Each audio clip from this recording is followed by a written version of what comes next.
এই কি রে? মা আমার কোনো নাম নেই।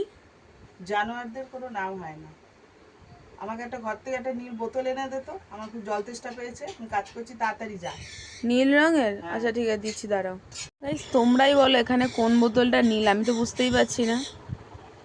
ও মা, মা, কি? আমি বুঝতে পারছি না কোনটা নীল বোতল। এখানে সবই অন্য রঙের বোতল রয়েছে, মানে সবুজ রঙের বোতল রয়েছে। তুই চিনতেও পারবি না রে, দেখি আমি। তোর দ্বারা হবে না, কাজ বলেছি না, তোর দ্বারা হবে না। দেখি দেখো, তুমি দেখো না, তাহলেই তো বুঝতে পারবে। দেখো এটা কি, এটা কি বোতল? তো, তুমি তো নীল রং বললে। ওই যাই হোক, নীল আর ইয়ে, তুই তুই তুই এত আঁকিস, তুই কালার চিনিস না, আমি যদি নীল বলিও তুই সেটা তো ঠিক করে নিবি। আরে ঠিক করে নেবো মানে কি, তাই বলে কি সবুজ বোতল নেবো?